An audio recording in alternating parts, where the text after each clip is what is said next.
All right, welcome everybody. Wall Street Jesus here. Saturday sweep series. Happy holidays to everybody out there. We're getting into the low volume time of year trading wise, which can be a good thing because you get a lot of high momentum names, aka Bitcoin plays and stuff like that out there. That really have a tendency to explode. So if you can find the right spot on these things and you're an active trader, there's some money to be made. And a lot of squeezes out there. We spoke about this last week that we would start to see at least the beginning, the early phase of a lot of the squeeze names, a lot of the names that have just been hammered throughout the year. Nobody had an interest, and now some short covering. You get momentum players hopping on top of that, and you could get a big move out of these things. We spoke about one name in particular, which last week, if you guys remember, had the benefit of catching news. Teva was a perfect example of that, and Teva was squeezing already. But we started seeing some major flow come into this thing. And, again, it's something, I guess maybe earlier in the year, I wouldn't say we would ignore the chunk of flow that came in. But if we saw some early flow come into Teva and the name looks like this, you really want the flow to confirm that this thing is in play. In other words, they could be shorts just looking to protect their position. They don't want to get out of a short position, so they just buy some calls to protect against it. So you really want to see the flow confirm that this thing is in play. Because even if it's shorts protecting their positions, if they're aggressively buying calls, they're worried about something. And usually they're worried about just a squeeze. Okay. So Teva was a perfect example. You had a little bit of lift here, and the flow was just building up. And a lot of Jan call buying. They sprinkled in December's, some cheaper stuff around that, but a lot of Jan, aggressive call buying and Jan calls. And then all of a sudden, it just got to a point where it just exploded. And then it had the benefit of catching some news on top of that. So, all in all, you catch this thing at the right spot. The problem is, how long do you hold these things? That's the whole other question, but there's no magic answer to that. But again, you can make money with these things, okay? Regardless of where you sell them, making money is making money. And that's what I think we still have some time here to look forward to. We saw some action. You guys know the name. We were talking about this, especially if you're members of the Steam Room. This DDD, okay? And we would see action in DDD from time to time. Right before earnings, somebody would, buy a decent amount of calls. Again, most likely protecting into earnings and stuff like that. And 10 out of 10 times, I would just ignore it. Just ignore it.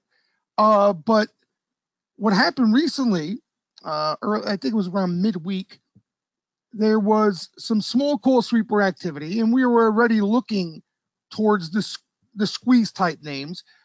So that caught our attention. But then they started to get pretty aggressive.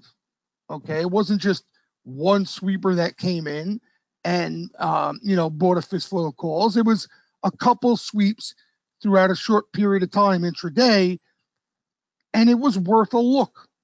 Okay. It was worth at least a quick trade. A lot of us day traded it. We didn't get rich off it. I think we made 30 cents, but it happened rather quickly. Some others took it for a swing trade. Some are still in a piece. Okay. But that's, I think, the tougher question is a lot of the stuff we see now, especially off low, is worth a shot if you're looking for it. Okay. It's a matter of just managing your risk properly and not getting hit over the head if you're wrong. Because I think that's the big problem a lot of people, especially a lot of members of the Steam Room, have initially when it comes to trying to profit off wise guy sweepers. Okay. Do I stick to the best of the best action out there? You know what I mean? Do I just play names like FCX, where we already seen flow rotate into these names, right? We saw it in steel. We were talking about that last week. Just a major rotation across the board that started about a week and a half, 2 weeks ago. And then you see a name like Freeport, which again has done a whole lot of nothing, right? Since that post-election run. You had this move here. It exploded after the election. And then once it topped out,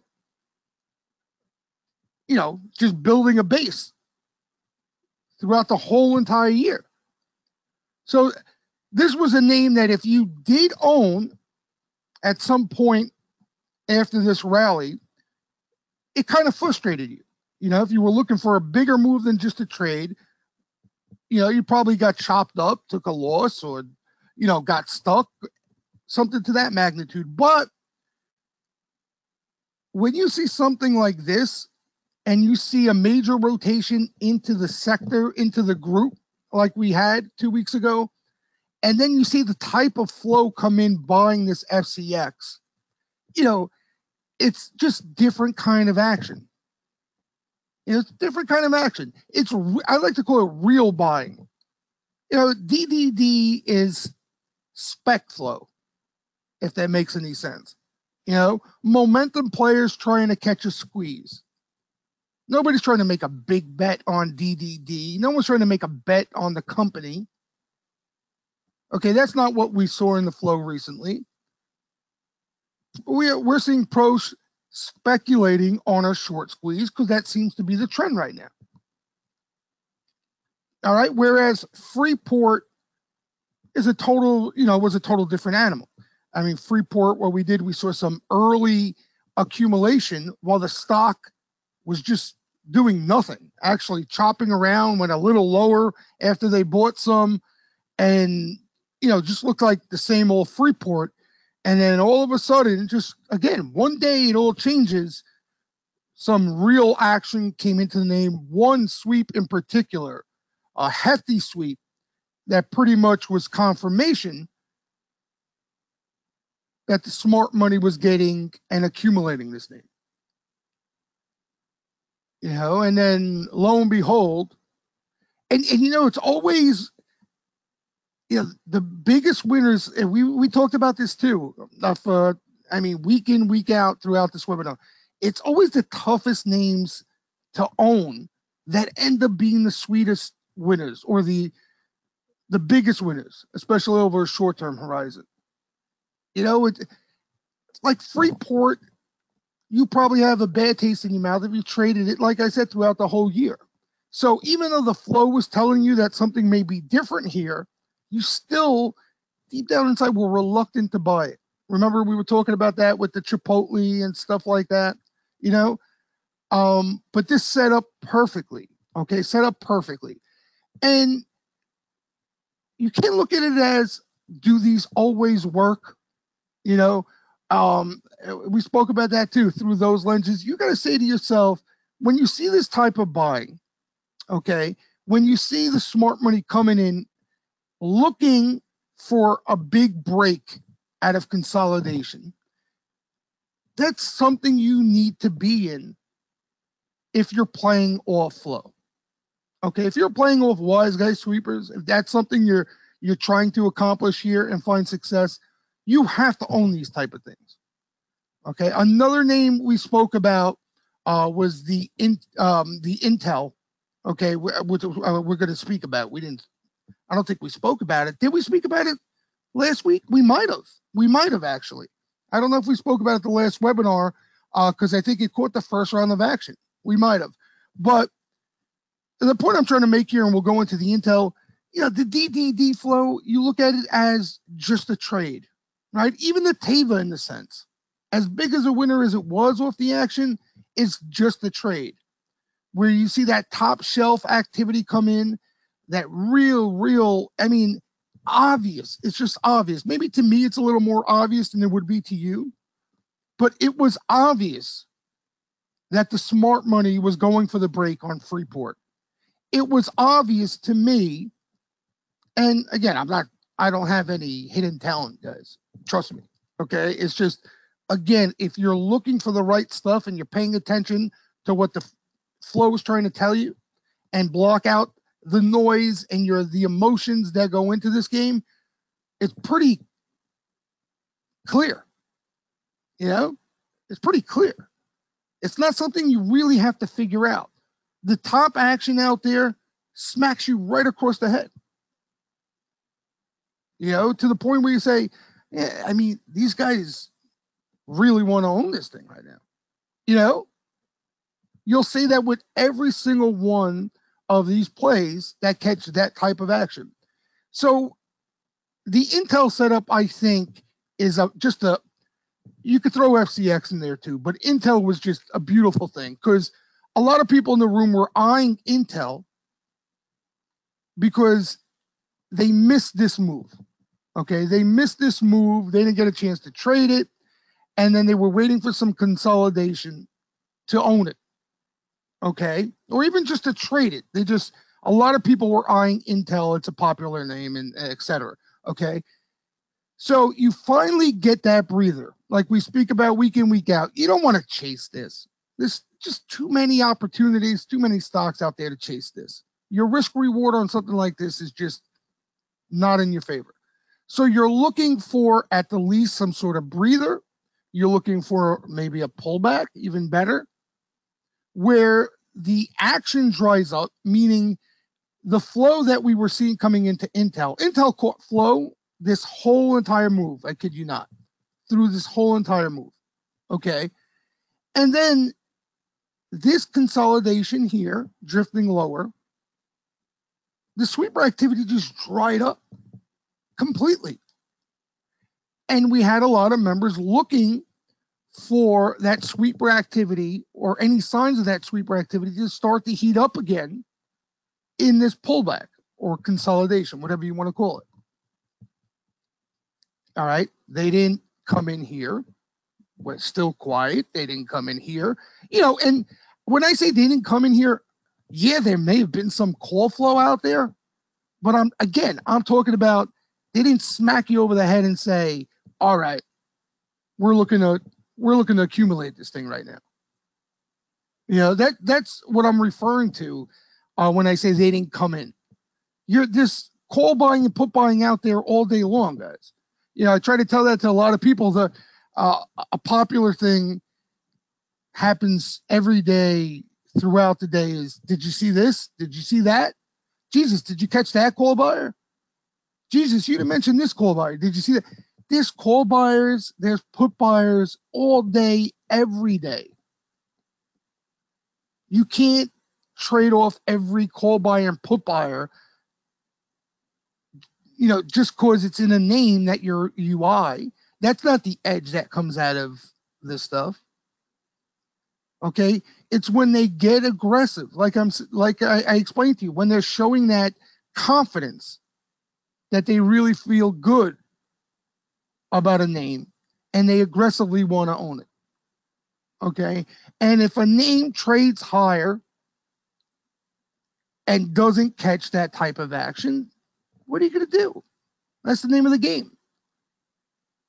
But the high probability setups, the best setups that come off flow, are names you're eyeing and catch that type of real activity. All right, so Intel, to make a long story short, like I said, the type of action I like dried up completely. Okay, and then it was on December 8th. So right here, this day, all of a sudden we see some sweeper activity come in. Okay, so a little sweeper activity comes in. It looked a little bit different at first than what we were seeing in Intel. So maybe they're starting to buy Intel. Okay, and then throughout the course of the day, they just kept coming in, sweeping multiple exchanges, gobbling up calls. All right, they happened to be January 5th. I forgot what number they were, but 1-5 calls, and little by little, small sweep accumulation throughout literally a good portion of the day. I think it was almost 30,000 of them traded. Okay, so that day, for some reason, that day, December 8th, was the first time we saw that type of activity throughout this whole entire consolidation. Nowhere at this point did we see anything that resembled that. All right. So now they go out to the new year, January 5th. If you're eyeing Intel already, it's probably a good spot to start looking to pull a trigger. The name is on your radar at the least now. At the least. This is something to eye. Okay, and I explained to you how out of consolidation, that's where the biggest winners, the best setups come, pullbacks, consolidations, blah, blah, blah. So at the least, the name is on your radar. Best case scenario now, they come in again and give you a heads up that it's ready. Okay? Because again, no matter what month they decide to play, if there's some time behind it, doesn't mean it's going tomorrow, right?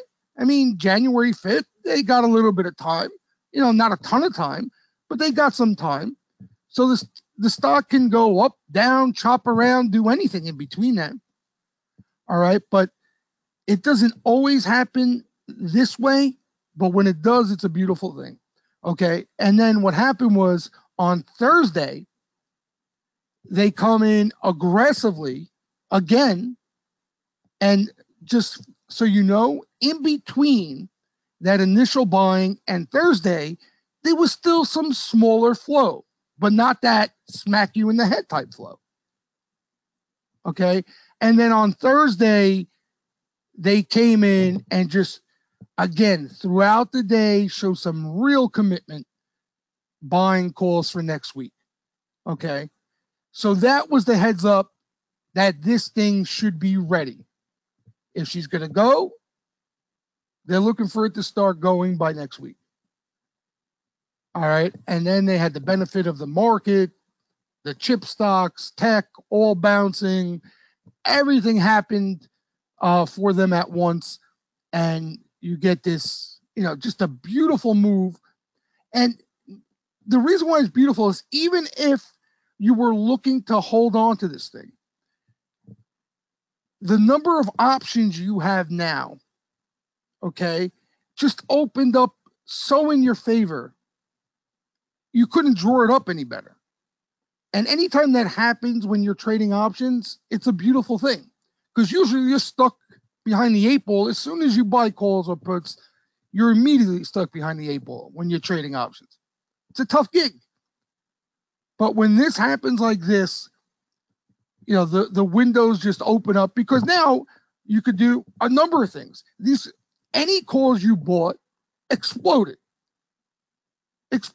So percentage-wise, you could lock in what you played on Intel, say Merry Christmas, let Intel go to 100 from here. Who cares? I made some nice money, explosive percentage gains, and I'm content. Okay. Or you could say, I'm selling half, I'm leaving half. Again, gravy. I'm selling 3/4, leaving 1/4. I'm rolling out and up like the smart money does continuously. I'm going to look to roll these calls now. So I'm going to put some money in my pocket, and I'm still along for the ride if they happen to have nailed a bottom here. All right. So there is no easy answer from this point. Who knows? This market, Trump could do something Monday. This market rolls over and gets destroyed, and they'll take down Intel with it. But when you have these type of setups work out this way, it's just more than not, you're going to make money and find consistency. Now, the issue is for us degenerates waiting around for these type of setups. It's not the easiest thing in the world because they don't come around every day. We wish they did, but if they did, they wouldn't be this type of quality anyway. So what do you do in the interim? I found through my experience, you look to entertain yourself with the other type of flow, but you make sure you don't treat it the same way you would treat, this top shelf action, the quality action. So if you're in DDD for a squeeze, that's great. You're in for a trade. You know what I mean? You're not going to get rich off it, but at the same time, an Intel setup should at least make up for 2 DDD type losers. You know what I mean? And, I got into this rant just now because I think that's the biggest issue that a lot of traders have in this game period, is that when this sweet spot comes around, and obviously it's rare, a lot more rare than everything else in this game, especially when you're watching this market every day on an intraday basis. Everybody talking about Baba, Apple, this one, that one, like they're trades in these things every day. It's not easy to sit there, do nothing, and stalk and wait for these type of things to come around. So my best advice would be to play other stuff, because there's money to be made. There's money to be made in the other stuff. It's just risk reward wise, hit ratio wise, you name it. There's nothing like the top shelf activity out there. Nothing like it. Okay. And granted, we're in a bull market. Okay. So that always has a lot to do with everything we're seeing. I mean, there's a lot of people making money out there. So it's not just off flow you're making money, but the best of the best action that out there has really knocked the ball out of the park. I mean, off the top of my head, I know one stock that's been a disappointment or a loser per se, off top shelf activity, and that's that Ryder, the transportation name that got caught in that tranny pull, has recovered, but just didn't perform obviously the way you would have needed to make money off those calls. But there's been some huge winners out of this, huge. Okay, but at the same time, there's a lot of stuff on your end you got to do as well, right? You can't say, oh man, I didn't buy the Intel. You know what? I'm going to buy it Monday morning up here. You can't do that. You can't do that. That's the beauty and the edge off flow, is that it's going to get your eyes on names and heat going into sectors before everybody else does.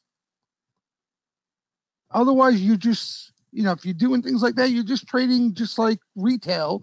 And that's why the percentage of retail traders that make money in this game consistently and hang around is abysmal. All right. So on that note, we're going into a time of year where we're likely to see more of that spec type action than quality action. The volumes dry up. A lot of people go away. It's just the holidays and shit like that. But there are trades out there. There's short squeezes out there. There's momentum names out there.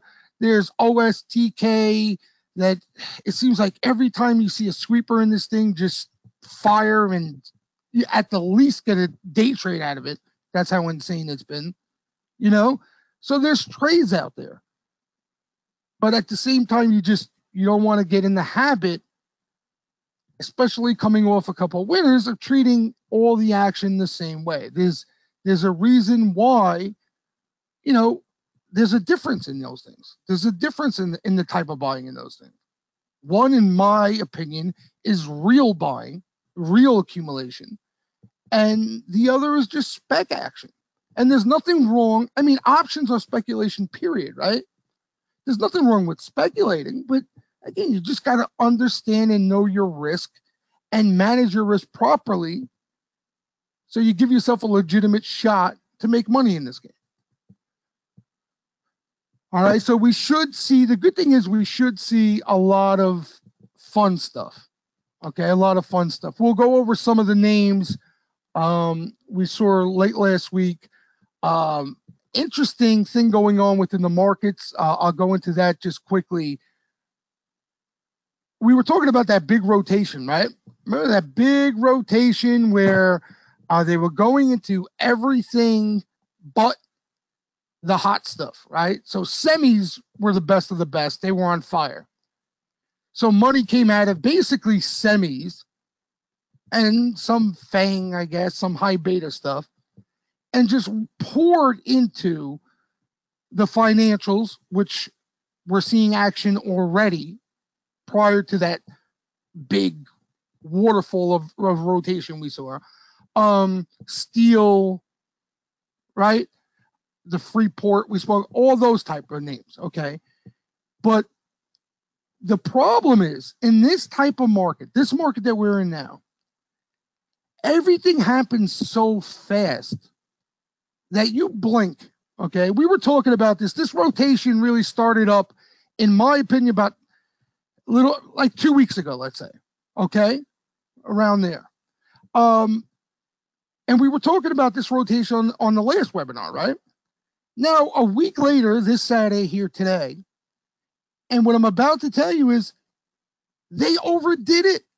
They did what they usually do in 2 months, and they did it in 2 weeks. So now what we might see over the short term here is them going back and bottom fishing in the stuff they took money out of. We already are seeing that, as crazy as it may sound. Okay, it may be too fast for you guys, but this is the market right now. This is the game we're in right now. You know, when money rotates, it rotates like this. Snap of a finger.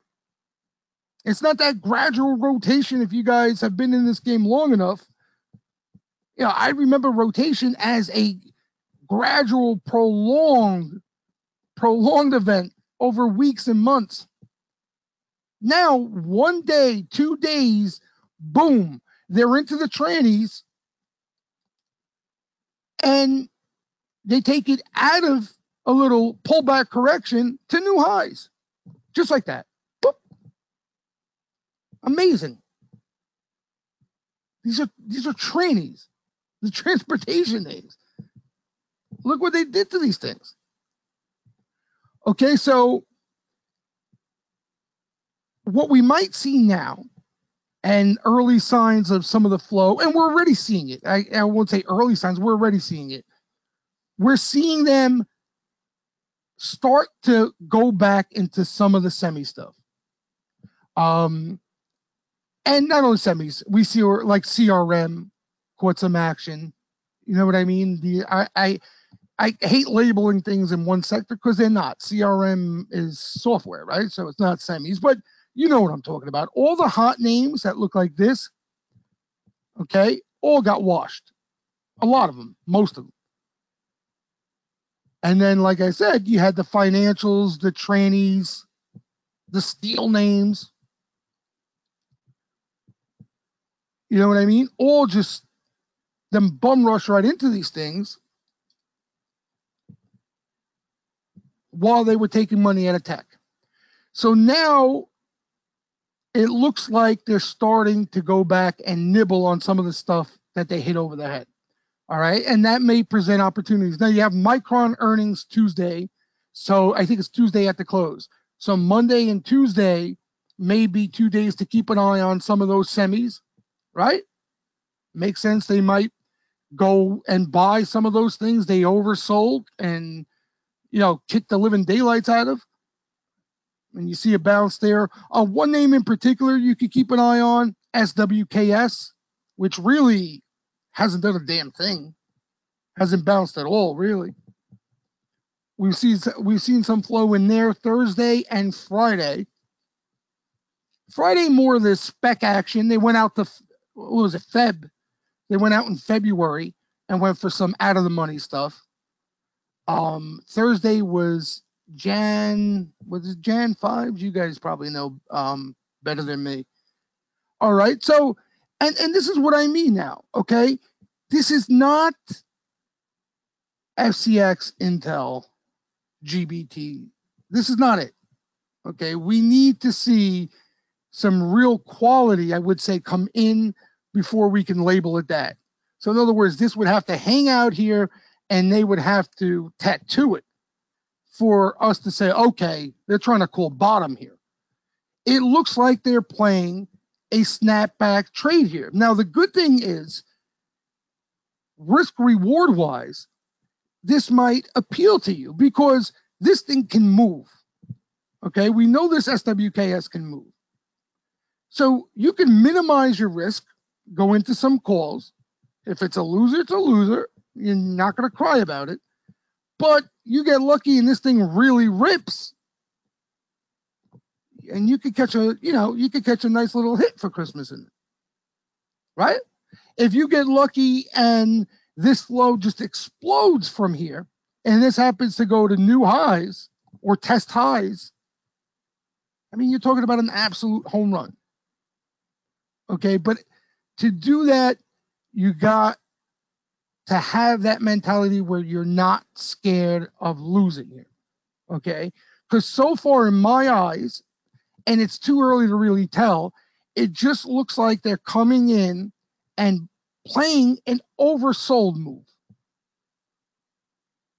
Okay, we don't know really, or flow, we don't know if it's more than that. In other words, you don't know if it's more than that initially, similar to like the Intel, right? You got the initial activity that came in that first day, and then the second round confirmed it. We don't know if this is a play on more until they confirm it. Until these names bounce, hang around a little bit, and then they come after it again and explode. That's what they've done throughout the course of all these things.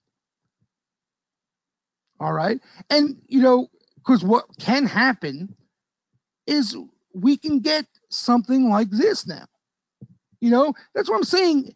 Even though you guys remember we were talking about it last week, even though the semis may be out of favor per se, where the real money building positions, they're looking at other stuff, there's still going to be trade opportunities. Because when they overdo it to the downside, sweepers are going to come in playing bounce. Even when SWKS was in this consolidation, they did it. And there's some big moves in there, right? If SWKS catches a bounce like this from this point, you'll do cartwheels across your living room. So there's still going to be trading opportunities here. It's just if this value rotation or the rotation into the other chunk of this market is a theme that carries into next year, if you're looking for new highs off every entry, you might get chopped up.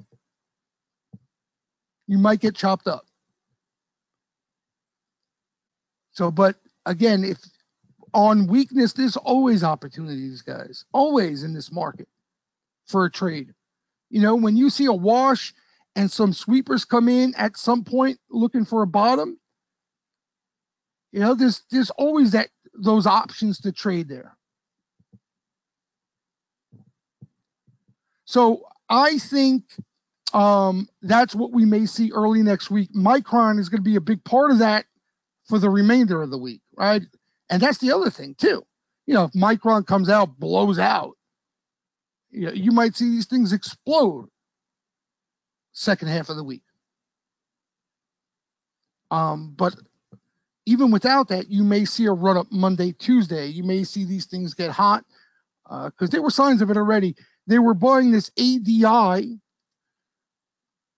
They came in selling puts. Then a March call buyer laid some big time wood there. But see the thing too, they're playing March. So you can get the bounce, but it doesn't mean, again, new highs. They're paying for time. And a lot of times they do that for a reason.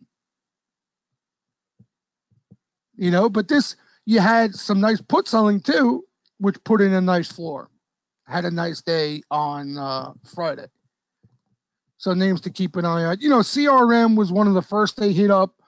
We spoke about that right into the teeth of the selling. They actually bought this dip right here. This went a little lower the next day. Has come back nicely. Wasn't an ADSK. They went pretty far out here. April, this thing got its head chopped off earnings. Was an incredible name prior to that. So they got some time there. But now I think, like I said, I think we're going into a period of time where you should be focused on just trades. Just trades. Anything else, make sure you have more than enough time. And you can always do that if you, like I said, the Intel, you get lucky, you get a move like that, leave a piece, add to it in the future if there's weakness, stuff to that magnitude. And then we'll see how the flow lines up when the calendar rolls over. That's going to be huge, I think. Huge. There's so many different ways. And I'm not in the game of predicting, but there's so many ways this flow could go come New Year. Because I tell you one thing, and me, I'm the bull of the bulls out there, right? Nobody's a bigger bull than I am. I don't care what anybody says. But the reason why I felt strongly about not a major correction in this market is because at all times, there's been at least half the market already in correction. right? That's another thing we spoke about. If tech is on fire, the banks pulled back. Energy pulled back. The biotechs pulled back. Tech wants to breathe, pull back. Here comes the money into the financials. Here comes biotech. So if they keep shifting those funds around, you're not going to get any major drawdown in the market over a sustained period of time because they can't take down biotech, energy, and the fins the same way they're going to take down tech when they already took that stuff down. And that's the signs of the rotation we've been seeing, right? Not everything rallying at the same time and not everything correcting at the same time. They shift back and forth. Like, I think the financials here, get tough. We spoke about that. And, I love the financials. I think they have to be on our screen for a long time.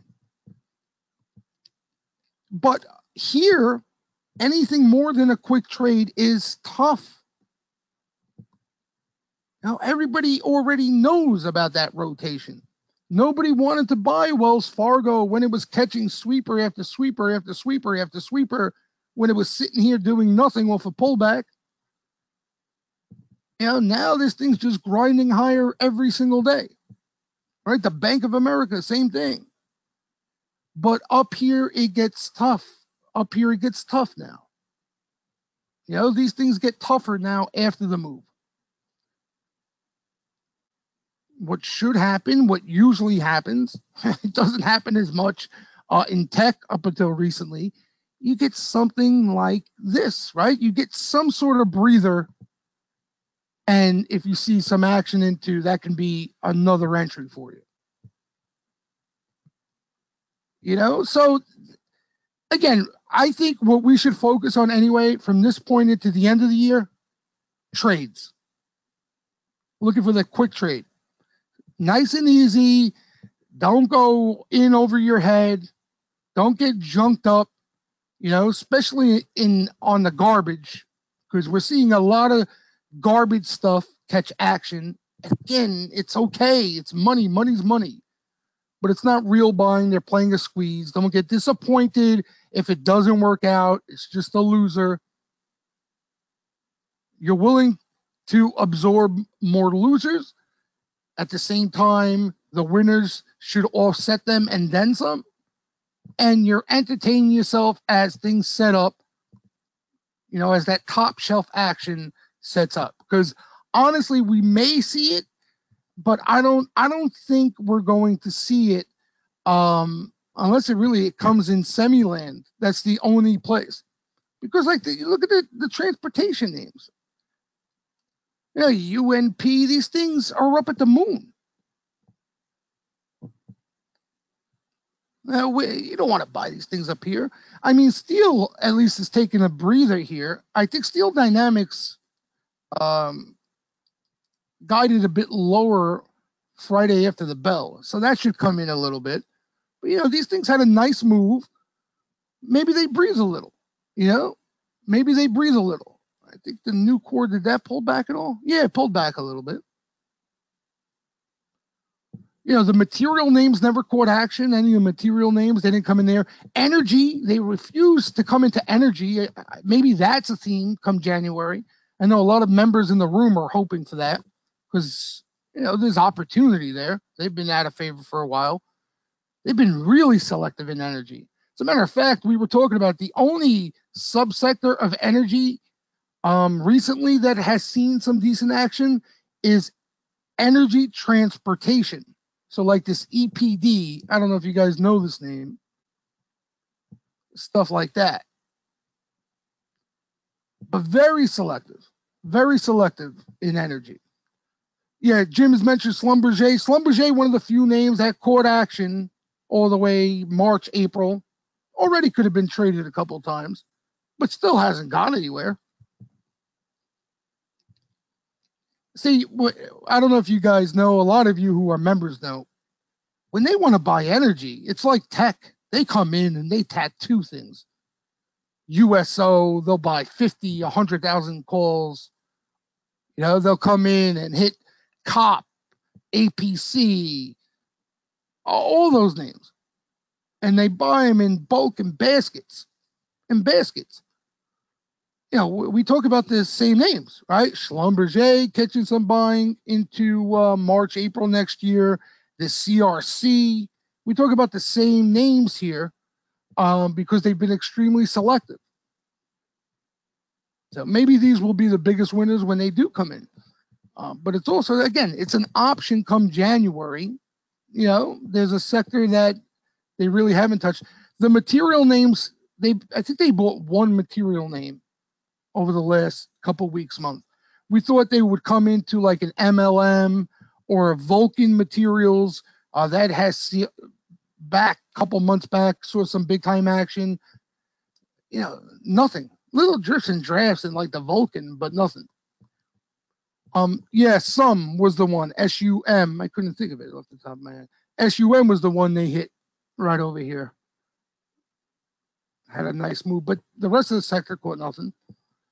And you know what else? Biotech. Biotech selectively has seen some decent action. Friday, let me go to Friday's thing so I can show you what the hell's going on here. Let me do this.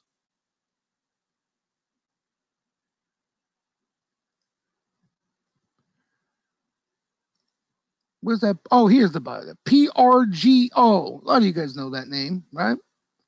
So they came in sweeping Jan 90s, nothing jaw dropping, but you guys know how I like these little small sweeper accumulation there. It also looked like there could have been some put selling in this PRGO. This is what she looks like on a daily.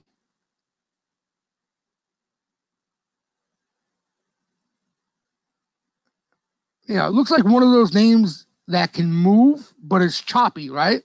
But you catch a move like this, and you got a nice trade there. So a name to keep an eye on going into next week, this PRGO. Anybody bullish on this name? Anybody know this name well? Anybody been eyeing this name?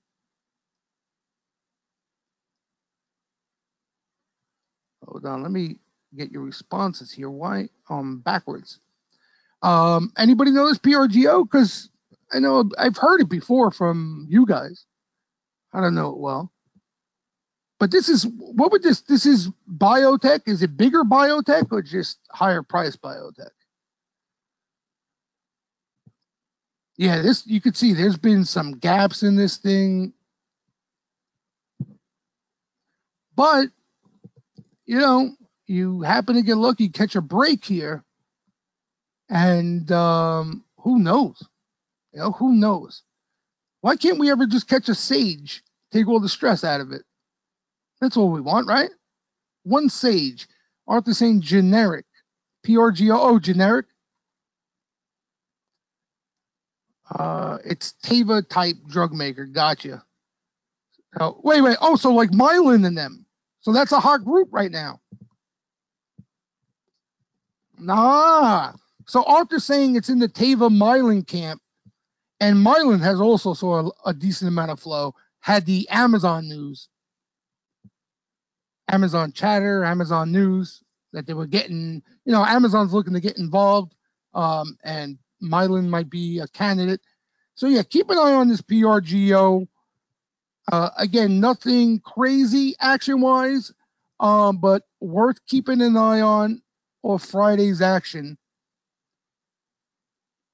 You know what I mean? Especially if they come in and hit it again, you have something really solid. But off this action alone, if you like the name, worth a spec look. Jan 90s is what they were sweeping up. And like I said, there was some out of the money, it looked like Feb put selling. I couldn't be 110% sure, but it looked that way to me. And that's always a plus. All right. What else? Friday do we have here? And you know, biotech, we've been speaking about a lot of names. This GBT, which is chopping around now, but had a unbelievable move initially. I still got March calls. I think I told you guys that. When I'm just leaving it alone. I'm not, stock could go up and down 10 points at a clip. my March calls, I'm willing to let go to zero. For once in my life, I'm trying to milk it and hold something, maybe to get lucky on. I had common too. I had an equity position where I'm not going to lie to you. I was kind of shitting my bloomers a little bit with common in a name like this, but got lucky and got a quick move out of it to sell that. So now I'm just in March calls that I'm leaving alone, willing to go to zero, and I'm going to give it some time. So, we saw the flow there. I saw somebody just mentioned the BIIB, which caught some flow, been grinding higher. Like I said, selectively, even some smaller names saw some small flow. MNTA, you had a small sweeper there. That's a biotech. Another little biotech with some interesting action, TRXC. I think that's the symbol. No, that's not the symbol. Oh, TXMD. Yep. That's it. There's been overall bullish flow in the name, but there was one order in particular, one sweeper that really looked interesting to me. He went out to June. He laid some decent wood, and it looked like a real bet. And anytime you see a real bet in biotech land, you got to take notice. So this is a cheap name, again, $6 stock, but really caught a good looking June sweeper. Somebody mentioned CLVS, that caught a block buyer on Friday, non-sweeper. But again, blocks in biotech, as long as they're clean, I'm most positive this one was clean. If you're looking at the name, may always take a peek. The Sage, again, is one. We went over that action, put some big blocks, and look where she is now. So as long as they're not tied, you never know for sure, though. That's the problem. A lot of times they get reported tied. You'll see a block go off on the tape as well in the stock. But blocks you can never trust as much as sweepers. Usually when they want something and feel confident about something, they will sweep them. Even if there's a block, they'll sweep around that block. Every half decent action out there that caught a block had sweepers around it. So that's why I always favor sweeper activity. All right, so biotech, again, I don't even know what the group has been doing per se, but yeah, look, so like the sector has been doing nothing much as a whole, but underneath the hood, some individual names have been doing okay and catching decent action. So there hasn't been a huge rotation into the sector. Maybe it's still to come, but again, selectively catches some decent action. What else did we have Friday? Here's one. This is an order, again, usually the footprints of Sharpies, meaning somebody's making a bet on the company. It's not spec type action, $500,000 sweep. He goes deep in the money, April. So that type of order usually goes along with somebody already building a position in the equity. That's when I label it sharp. All right, so footprints of Sharpies getting involved in this MSI, April 82 and a halves. This, if you can believe it, this is Motorola's spinoff. Motorola. I forgot they even still around. More involved with the government side of the business now. So again, action like this is not spec action. He could have easily bought out of the money for a lot cheaper. But when you see an order like this, a lot of times, we've seen Elliott get involved, or Jana get involved, or some big guy. And, you look at this name, man, they're doing something right. Right? Been a strong trend. Nobody really talks about this name. So MSI April's Sharp sweep there. FGEN, I think that's another biotech. That wasn't a sweeper, but an opening unusual bet. Jan 45s.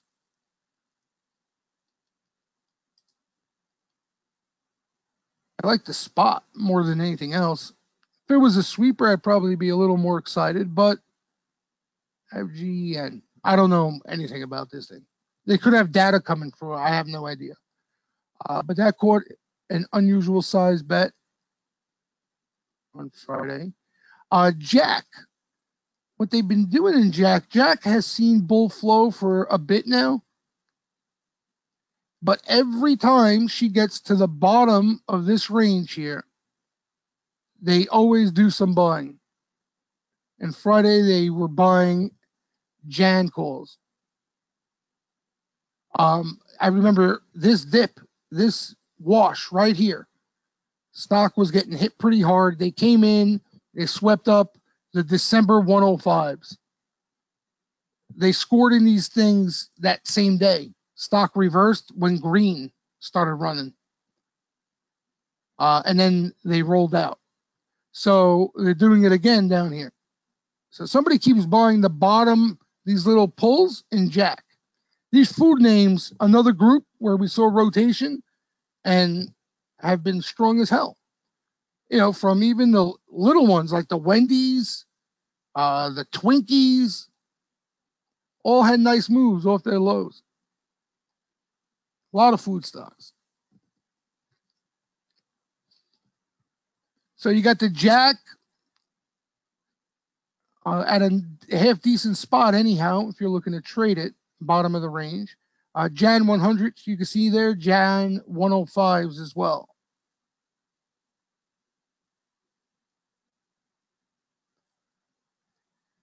MBI.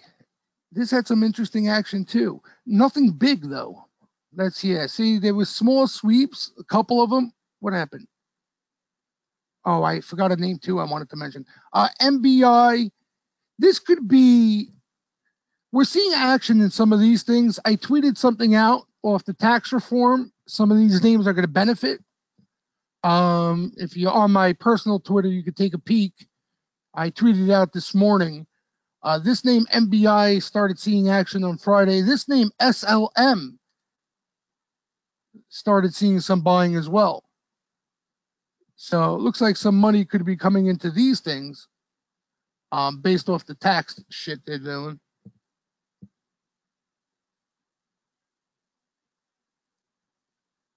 So MBI Feb 6 calls, they're buying there. Those are in the money. A lot of times they do that with the cheaper names too. UTX, the flow there has been nice. Caught several buyers last week. Dow, industrial, just strong as hell. But up here now, yeah, it gets tougher. They were buying, I think Monday, it was a decent looking Feb buyer that was around here somewhere. And there's just been smaller sweepers, blocks like we saw on Friday, continuously throughout the whole week. Another name, strong as hell. What was it, post-election? This thing's, yeah, post-election. Huge move. And, finally topped out, corrected, and she's breaking out again. I think that too can benefit the Intel, right? Intel's part of the Dow. So they can treat it a little different. Intel too, that's a big break there. Initially when they hit it. Let me see something. Yeah, see? I remember Intel, they were buying leaps 2020.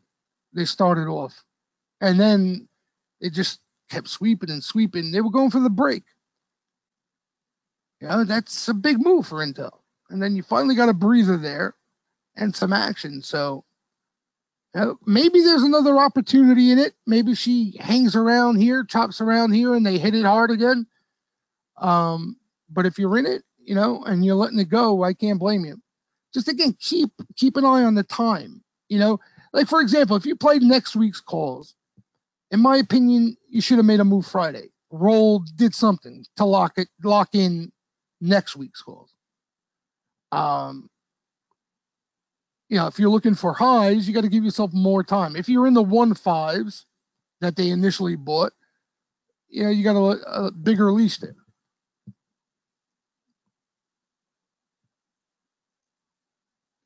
What else? Travago, that's another squeeze name. Caught some squeeze action. TRVG.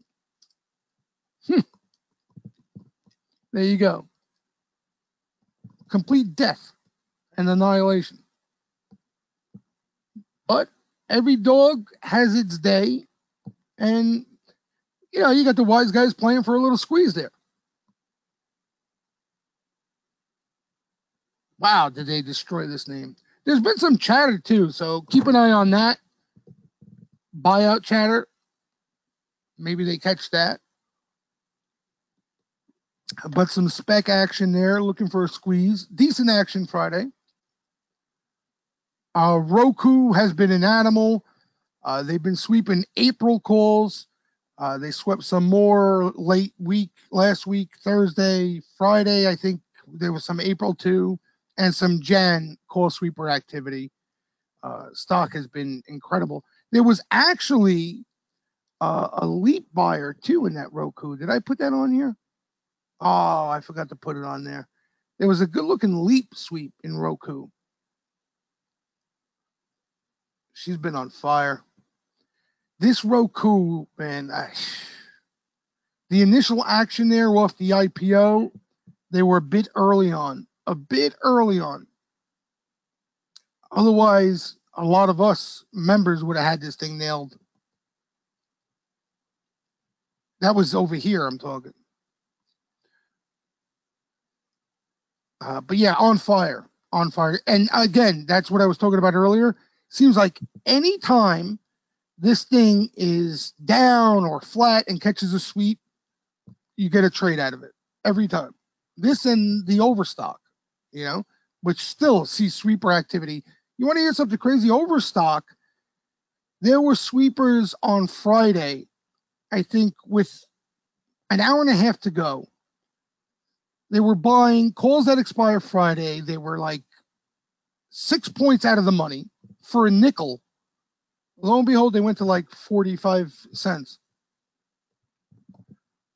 But yeah, this dip, you guys probably, even if you're not members, know I've been posting it on my Twitter too, because I know a lot of you guys follow this name. They swept up this whole dip here too. They haven't stopped in this overstock. They haven't stopped. They started in the teens and they haven't stopped. We got a member who's actually in equity. He actually bought the equity and he's up almost double. Crazy moves. So yeah, Overstock 2 saw some activity. The Roku saw some activity. FCX, I threw one order on there. There was more action in the FCX. Could be rolling involved too. But she's gone. There's nothing you can do with that now. She's gone. She is gone.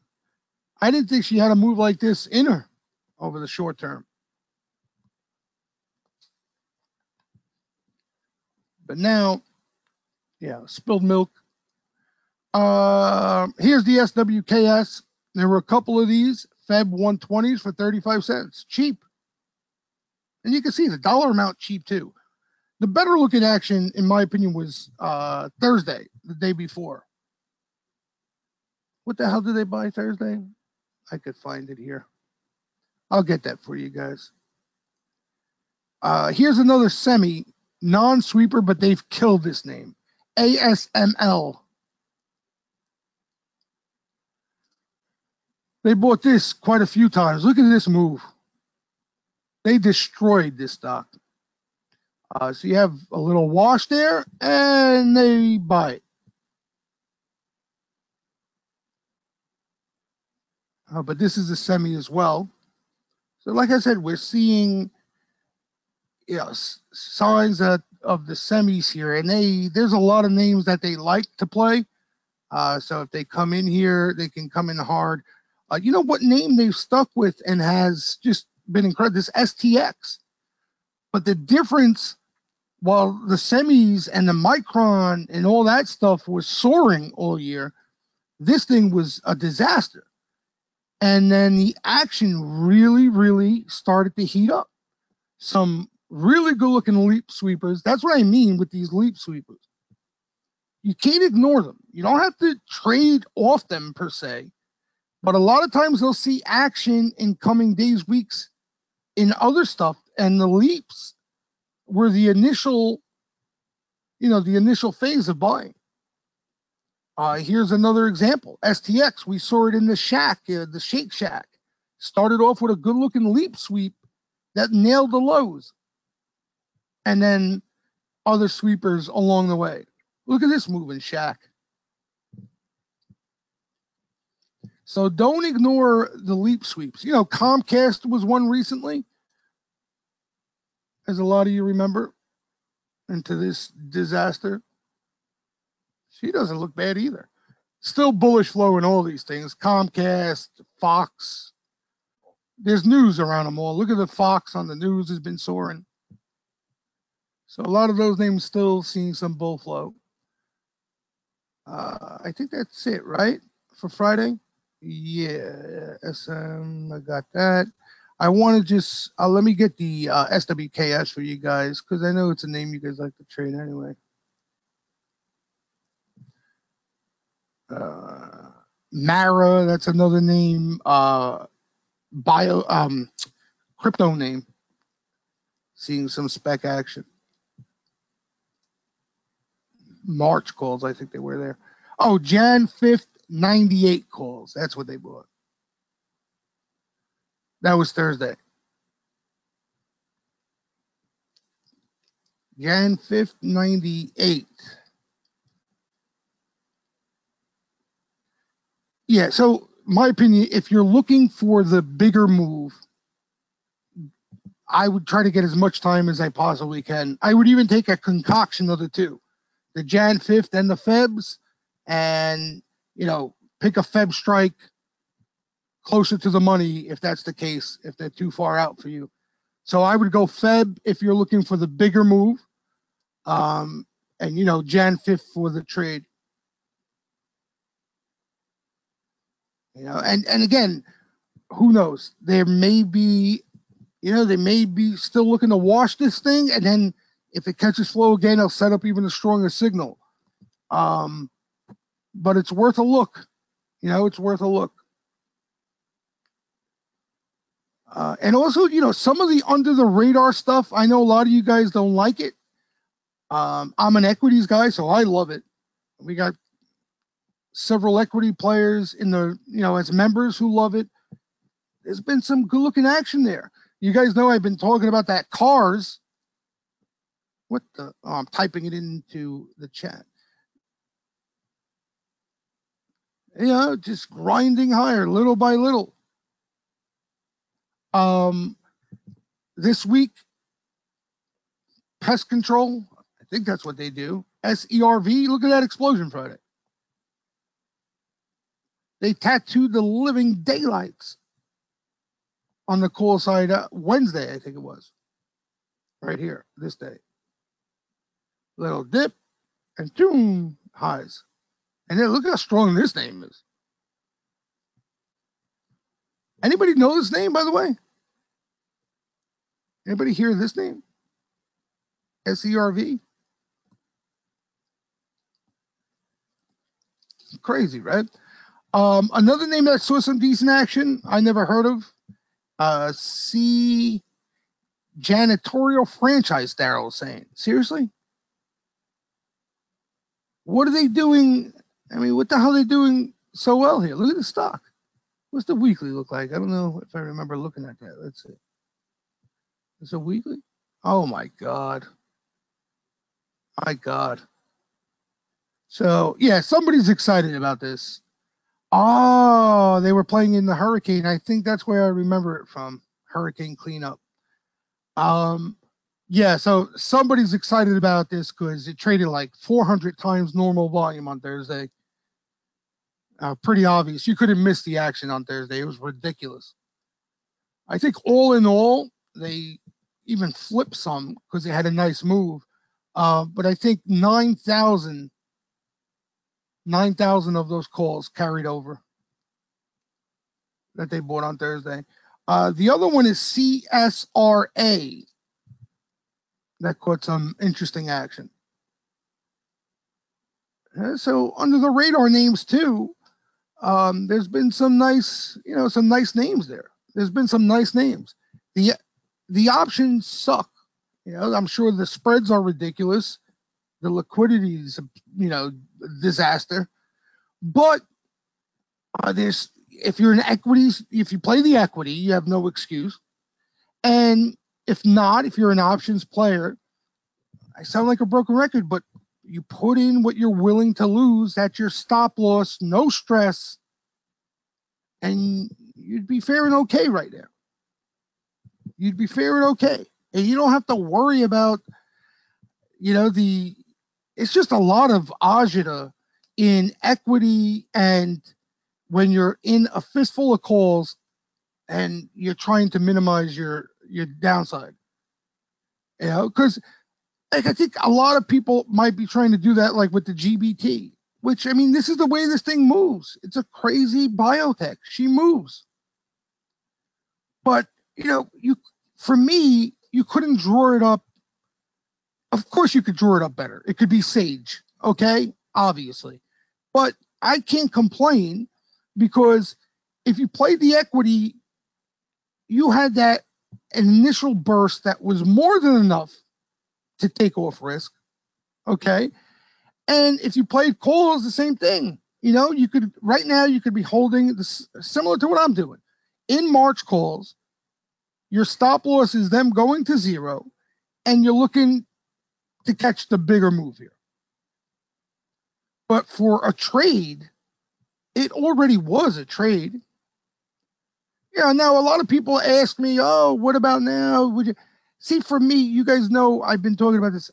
I like the initial spot. That's the sweet spot, right? When GBT caught those sharp looking sweepers and a huge block, that's the spot. Not only spot where the action heats up, where the momentum just starts up, but that's where the strongest momentum off the buying is going to come off of. What I mean by that is GBT could catch call activity from this point on, and it's not going to have, in my opinion, or not likely to have the same impact that it would off the initial activity. The initial activity is important, and I stress it for a reason. That's the sweet spot right there. So for me now, GBT is done. For me now, GBT is done. Whatever you're in right now, you're holding, you should be in March, and you're looking to get lucky. The trade is over with.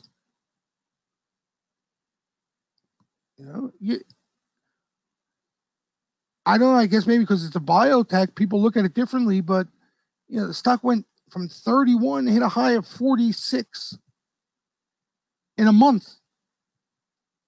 That's not enough for a trade. I don't know what you're looking for.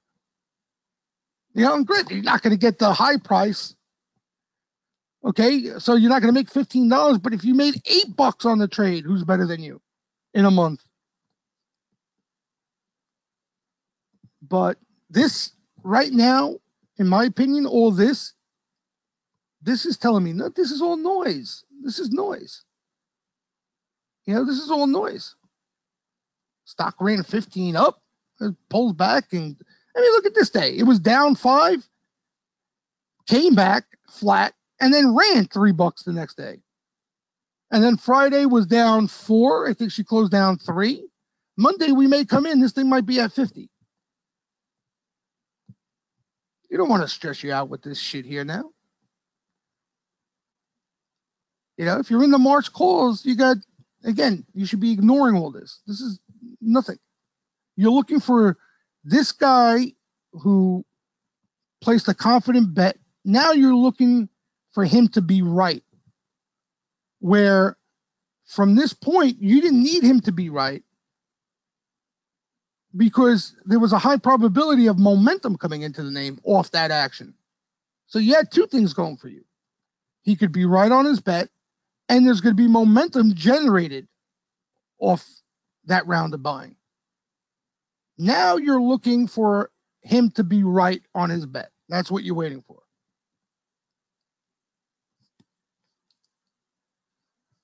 All right, so how did I get into the GBT anyway? Well, anyway, I'm just saying there's a lot of under the hood type buying out there in some names that if you take the approach, nice and easy, put in what you're willing to lose, and take the stress out of the game, you'd be in good shape. I say, all right, let me get to some names. I see you guys spitting out some names. Baidu's a tough cookie. Baidu will catch a buy here and there, but nothing sustained. Baidu did catch a sweeper. I forgot what the hell it was. I haven't seen real deal Baidu buying in quite a bit. It saw the rally when this thing got hot here. It saw some decent buying, but Baidu doesn't catch the sweeper activity. It's almost like Priceline. You know, once in a blue moon, you'll get Priceline, you'll get a put seller or a sweeper, and it's a gold, you know, like a real sweeper. But very rare, very rare. But Baidu did catch a sweep somewhere in here recently. Small, nothing major. Baba has seen buying forever. We were talking about Baba on Friday, and you've heard me mention it here. Baba, in my opinion, the only edge or flow you have in Baba is if there's weakness and there's some sweeper activity that comes in, you have a trade there. Other than that, flow is not going to tell you anything much about this. Baba, this thing has been hot forever, and flow out to wazoo. Out to wazoo. Ton of action in Baba. So, you know, the problem with that is again, you're not going to get the momentum that you would get in another name that doesn't catch action. You know, that's the difference. Like Baba, there's a big bet every 2 days. Every 2 days. So it's a tough cookie here. You know, again, if there was a pullback, the flow went dry, you know what I mean? Out of favor, nobody's interested in Baba, has been dead. Coincidentally, as was the case back before this huge move started, where Baba, where all this big action first started to heat up, seems like an eternity ago. But then you have an edge there, you know? Now up here, there's no edge. The only thing, like I've been telling members, you get, like if you get intraday weakness, let's say the stock's down 3, and you see a round of sweeper activity come in, you got to trade. I'll give you an example. Friday. Hold on, let me see if I could. But it doesn't tell you anything about, you know, coming weeks ahead. That's the problem. So here's what I mean. Baba, when was Friday? What was the date? Friday the 15th? Why does this have the 15th and this has the hours? There were a couple of sweeps in Baba. Let me just get the day. So let me see. This should be the morning. Yeah. So you see, you had Baba week, all right, and then you see close to around 10 o'clock, right? Small sweeper. Yeah. Then they add. So now, you know, 1,200 there. And you could see, you know, 11 o'clock. This is, look at the size of this thing. Look at the size of this thing. Like, Baba's no joke. Baba's no joke. Big time size in Baba. So that's my point. If you understand what I'm trying to say here, let's put a 1 minute and see if we can do it that way. All right, so here you go. Here's the wash, right? So by 11 o'clock, which is right here, where's that big bet again right here? What does it say? 11:06.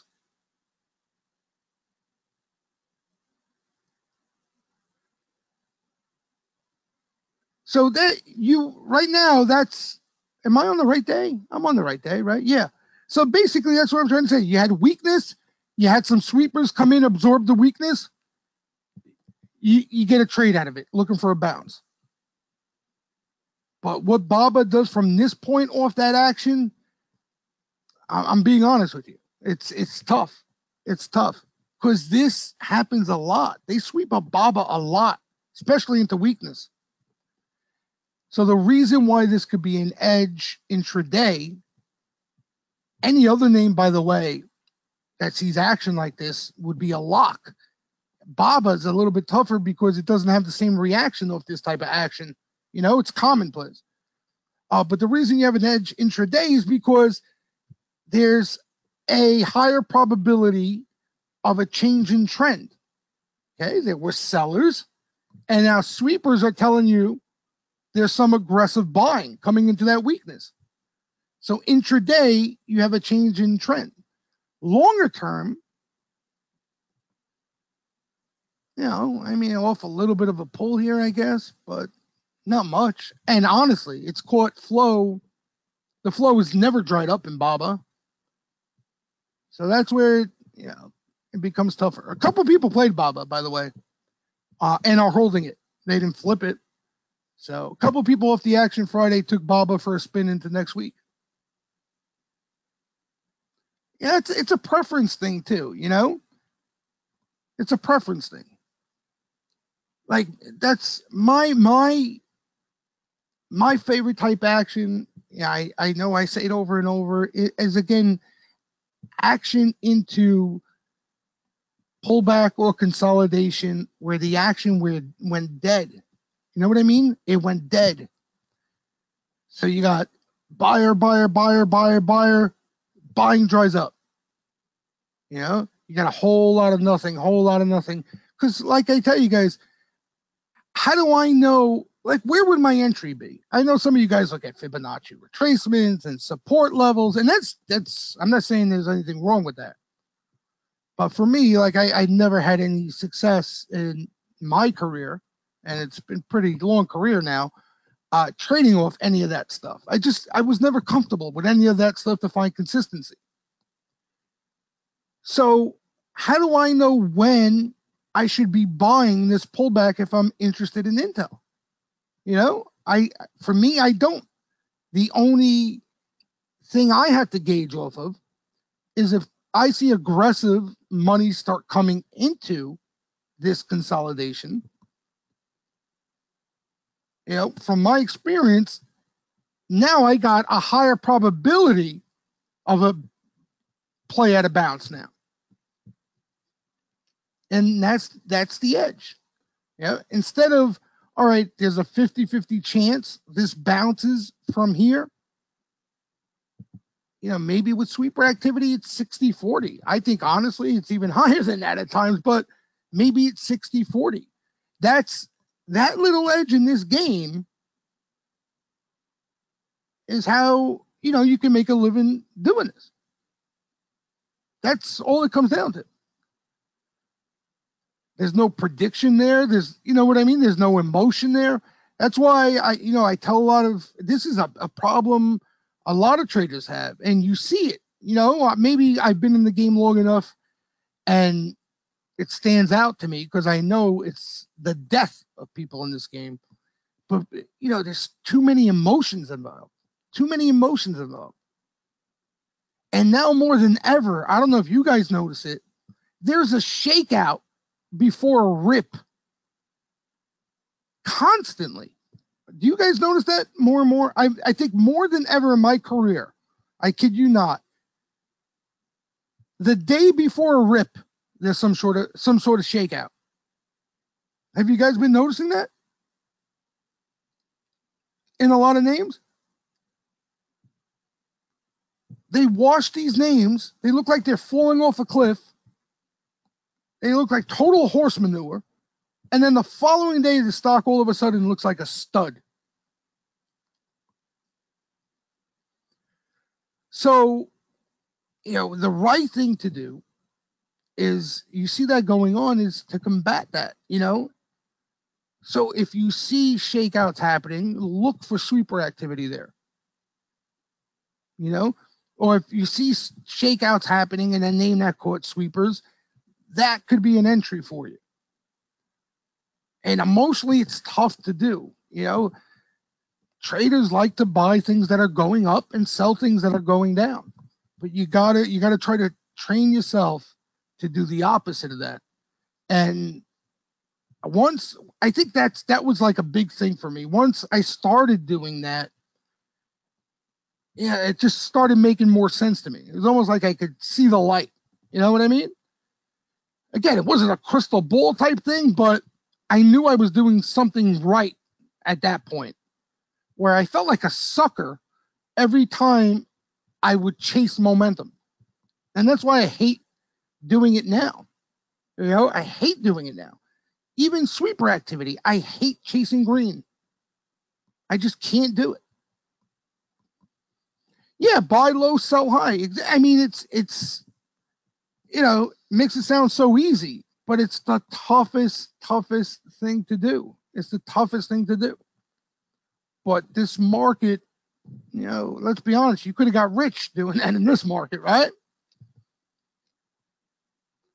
You could have got rich doing that. But just, I see, especially with the big names, you remember Amazon, guys. I mean, if that isn't a great example, and Amazon wasn't even bleeding, it just wasn't doing anything, and caught Bazooka Joe, and nobody wanted to buy it. Amazon, they love Amazon. They love to buy Amazon. And then the same time, all those, traders that didn't want to make a play off Bazooka Joe when Amazon was in chop, quotations, they're asking me, oh, Amazon's catching any action up here? Amazon catching it? You told me you couldn't buy it down here when it caught the best action it could possibly catch. You want to buy it up here now? It's easy, right? It's easier, though, emotionally to buy when everybody's bullish, when everybody is excited. But you see emotionally when they buy it and then there's a wash, then they're getting stopped out. It's craziness. It's absolute craziness. But that's the way the game goes. Yeah, and chop is a big. Oh, retail loves to use that phrase, chop. I'm getting chopped up. They just. But again, I sound biased, but sweepers can provide a big edge there, because you can get stuck in chop. But if there's a sweeper activity in the chop, the probability of that name getting out of the chop goes up in your favor. You know what I mean? So maybe that's why I look at it a little differently. I could understand chop. Listen, Amazon was choppy, right? If you bought Amazon here because it was off the highs on a dip on weakness, you didn't fare too well. If you bought Amazon thinking, oh, it's turning around here and buying it here, you didn't fare too well. What changed the whole tune there for us was the activity it caught at that point in the chop.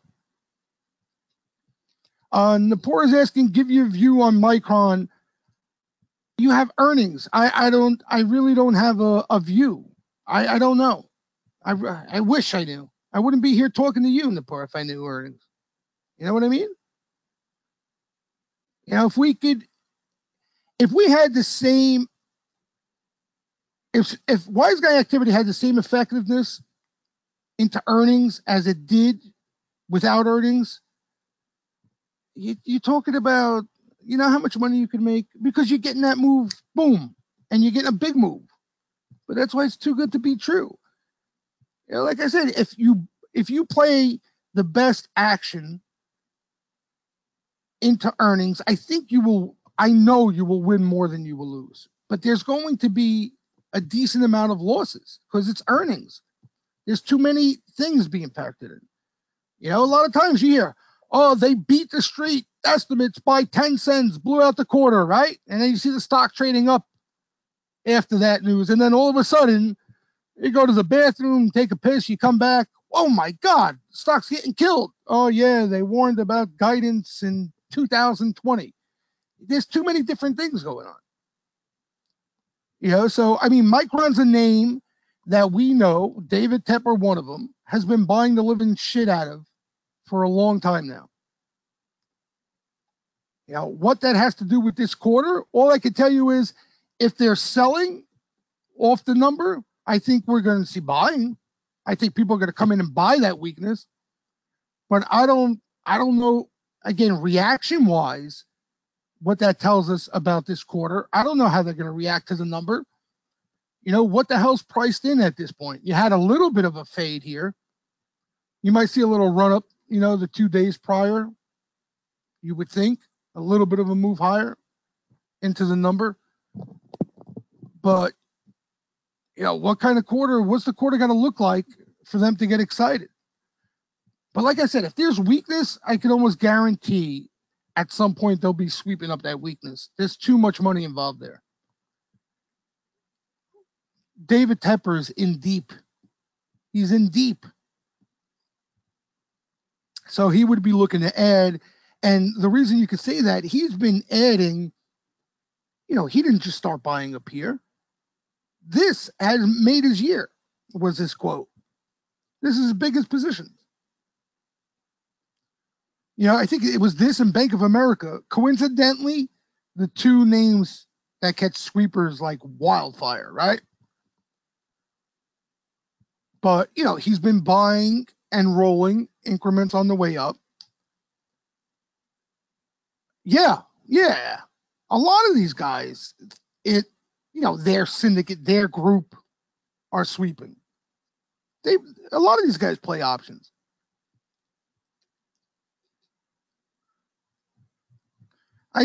Elliott Management, I don't know if I told you guys, Elliott Management is one of the more common outfits we see. We'll see sweeper activity in the name, and then like Elliott Management will report a stake, you know, a couple of weeks later, a month later. You know, we see that a lot.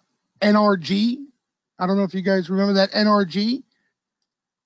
We saw, you know, that name didn't catch action like we were seeing. Incredible action. And then Jana got involved. That was this gap here.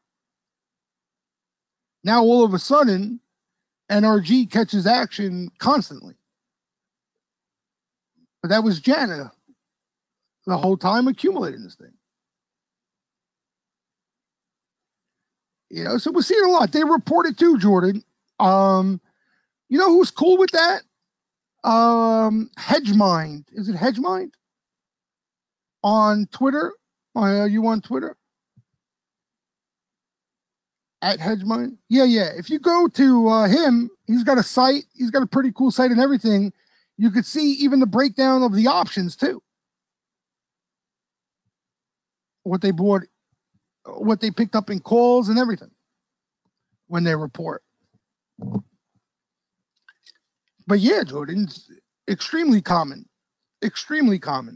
And sometimes it's not them in particular, but somebody who gets wind of them getting involved, right?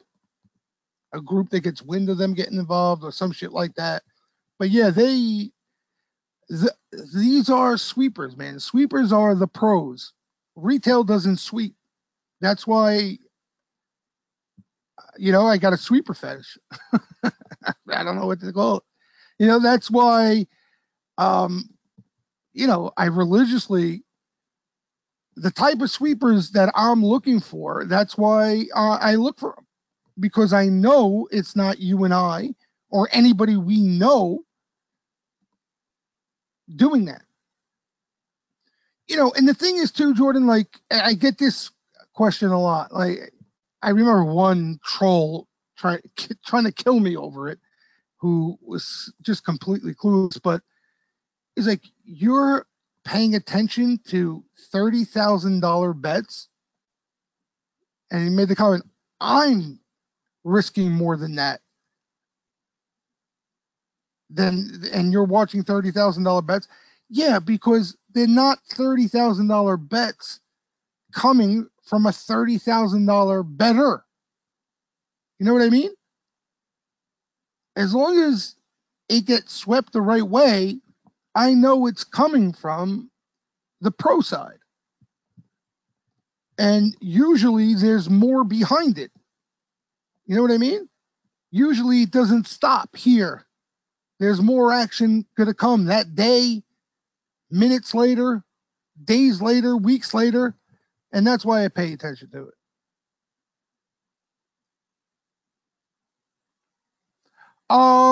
Yeah, Elliot Akamai, which had some action, AKAM. It actually had some action on Friday. The problem with it was it looked like this was the problem Friday. You had December expiration. So it was really tough to get a gauge on the flow Friday because a lot of stuff was rolling. You know what I mean? In simple English, if there's been a lot of December call buying in Bank of America, they expired Friday.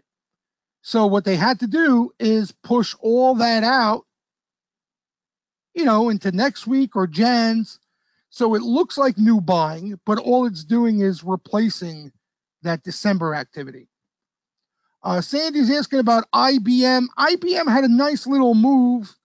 I know it's pulled back. You probably got to let it breathe. I don't know, Sandy, if you remember, but IBM was similar to Intel, caught some buying. They happened to hit it early, traded a little lower. I think it was around here. But then you had this nice little move here. But I think this IBM is in the right spot, So something to keep an eye on, action there. In other words, if I see a decent bet in IBM, now that you got a little pull on it, it would be a candidate if you're interested. Now that you had a little pull, because this thing had a nice little move here. You know what I mean? That's why you don't want to chase these moves. Because you can buy here, you get a little bit more upside, but if you don't take it, you get caught in that breather. So why not just wait for the breather? If it comes, it comes, and wait for action. The longer it takes, the better. And with all due honesty, if this IBM does nothing and hang around here, and then eventually catches a decent round of sweepers, then it becomes a decent entry there, like the Intel. KMX had nice action. You got earnings coming up this week, but KMX had one really good-looking buyer out in Jan. You got earnings here, though. Yes. Yep. And some of the other names, I guess they're all different, though. The Hertz has seen some nice action. That's had a nice little lift here.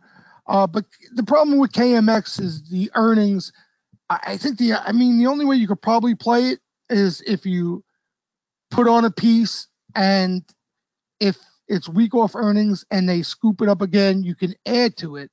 Otherwise, it's almost like an earnings play if you're not in it already. Earnings a pain in the ass.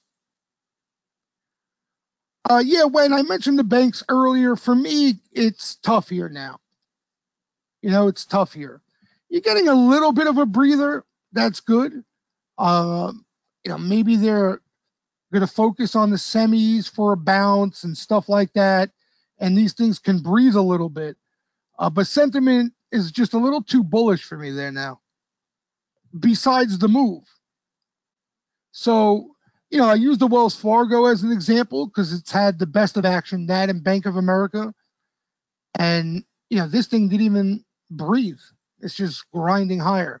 So you need some sort of pull here, at the least.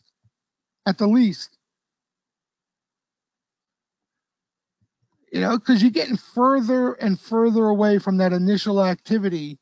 And especially when sentiment on the retail side is a little too bullish, you just got to be careful. Again, it's all about edge. You really don't have an edge in banks right now. Everybody wants to own them. You had an edge in Wells Fargo when nobody wanted it here, but sweepers did.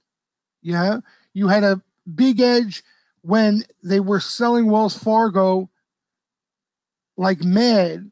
Jim Cramer was bashing it on CNBC, and two April missile sweepers come into the blood. You know, you had a huge edge there. Here, you don't have much of any edge because sentiment's extremely bullish, price action's extremely bullish, and flow has been bullish. You know what I mean? So, like I said, even the retail crowd, they want to own banks now. You hear it all over the place. Banks, you got to own banks. You got to own banks. The Fed's raising, you got to own banks.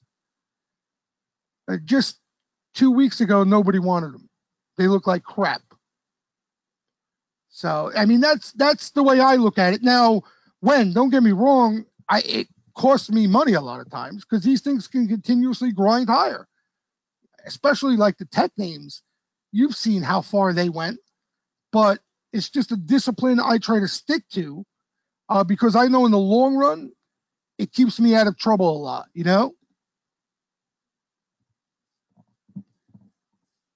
So even, try this approach and see how it fares. I'm not even saying trading wise, just keeping an eye on things. When something looks really enticing to you, but sentiment is bullish and price action is bullish, you try to refrain from that. You try to keep yourself away from that.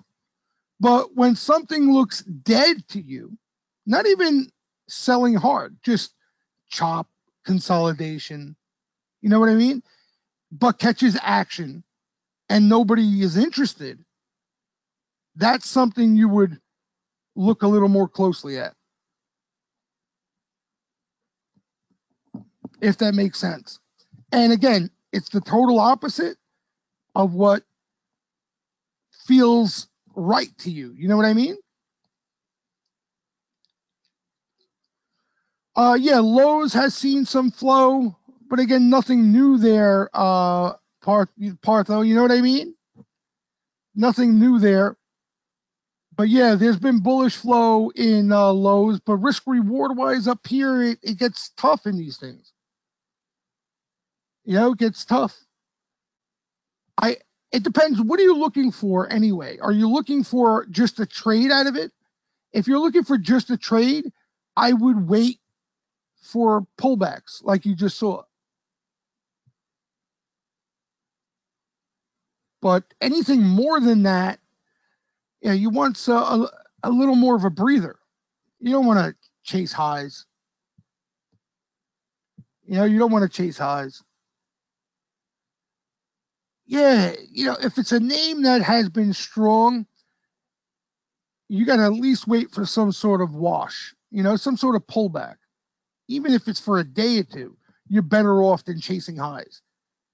So rather than chasing this here, you wait for something like this, even though it's not much, you're still better off than buying up here. You know what I mean? And the options too, that's a whole other can of worms, the options. When you're buying and these names are strong like that, they're robbing you left and right. You're paying through your ass. But when these things wash, even if it's a quick wash like this, and you get a lot of people shaking out of their calls, at least you're getting a better deal on the call side. So try not to chase things late in a rally.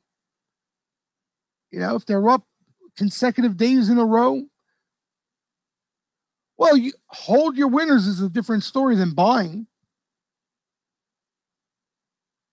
Holding winners and a new entry is two different things. You know what I mean? So, for example, the GBT was one we were talking about earlier. If you bought at the right time, you got a quick move out of it, whatever you're going to decide to hold as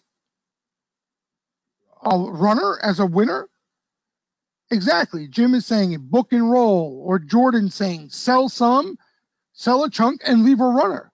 So you don't have to worry about the volatility, the pullbacks after that. If you're going to worry about every little pullback and you're trying to hold a winner, you're never going to hold a winner. You know, so it's got to be an amount you feel comfortable sitting through shit like this. Otherwise, you'll never be able to hold. But that's holding a winner. That doesn't mean it's a lot different than buying up here, you know, starting a new position up here. That's what I'm telling you not to do. I mean, does that make sense? Like, again, Intel, we just seen it, something a little recent.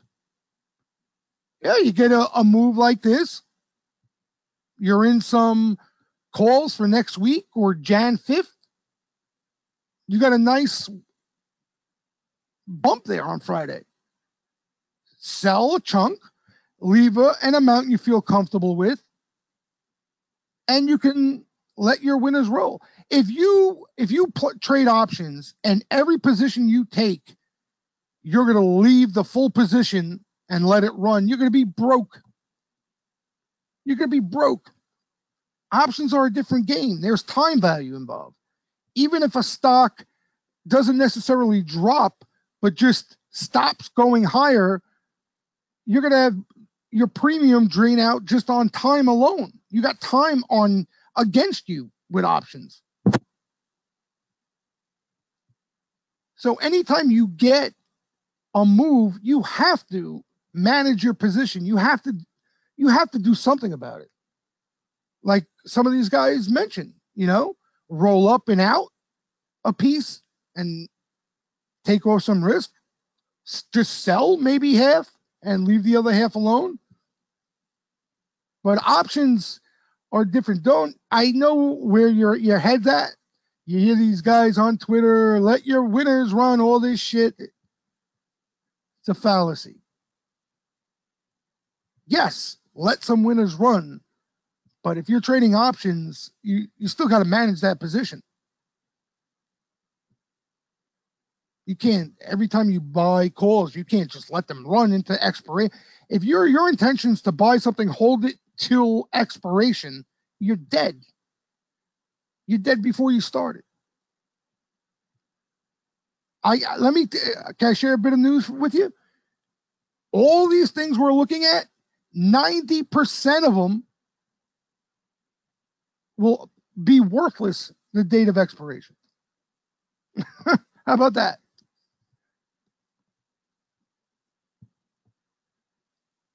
Yeah, you got trades. You're trading. You're a trader.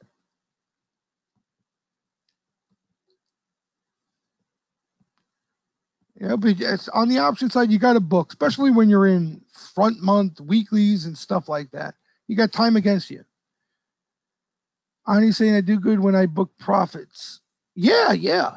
That's usually that spike, you know, and if you think of it realistically, like again, I'm just using Intel because it's a recent example, but you know, some of those calls were up, you know, 60, 70%. You're in something a week, you get 70%.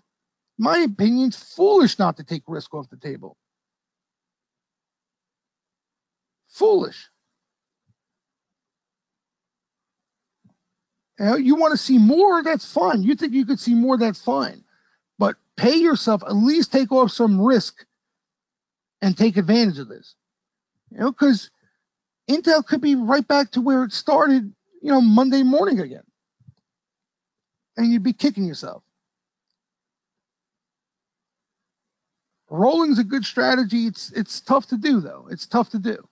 You know, I know a lot of people. You sell a piece, you sell a chunk. That's a lot of people like to do that. If you're more, you know, if you're more experienced with options, you can roll.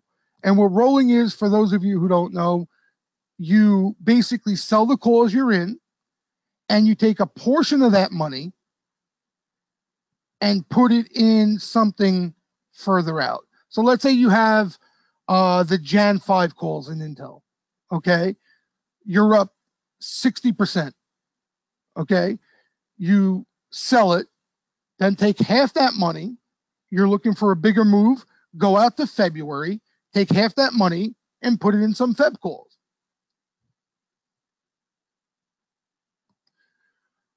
Jordan's asking, was there sweepers in Intel last week? Yeah. A lot of sweeper activity. If you get a chance on my personal Twitter, oh, you know where? I think they sent it off the Instagram. There's a tweet off Instagram on my personal Twitter. You'll find it there, the action. But yeah, there was a lot of action. December 8th, and then they came after it again aggressively on Thursday. But and then sometimes you get lucky like FCX. You never know though. You never know. Some of your biggest moves come when you least expect it. Sometimes you get lucky. You sold half FCX looking for a little more, and you caught this. You never know. But holding everything, you're going to have a tough time in this game. Don't let these parabolic moves that you see in overstock and all that. You're talking about a handful of stocks out of a gazillion stocks out there. Options are a tough game to begin with. If you're not taking 70, 80% off the table inside a week and at least taking off some risk, you're out of your bird. All right, guys, I'm going to wrap it up here. I appreciate it again every Saturday. I look forward to every Saturday talking to you guys and talking about the markets. Looking ahead, like I said, more of the spec type flow. I wouldn't get too excited. There'll be a lot of it out there, so we'll have action, put it that way. But the volume's going to dry up and stuff like that, and it's just going to be, for the most part, momentum, short squeezes that we can look to take advantage of. And then as the calendar rolls over, January is going to be a big month to see how flow looks. Again, do we get finally that pull that we're overdue to see in this market? Does the big rotation that we saw some early signs of just recently, a couple of weeks ago, is that going to be the theme going into at least the first quarter of the year, where they look more on the value side than the growth side? There's so many different ways flow in the market could go. It's going to be exciting. All right. But the name of the game now is to take it easy, have some fun. There'll be some action out there, but don't give back your money on spec flow. That's what I'm trying to get at in simple English. Nice and easy. You make a little money, that's great. You lose a little money, that's all right too. And then come the new year, we'll see where we're at. All right. Thanks, everybody. Good luck. If I don't speak to some of you, have a happy holiday.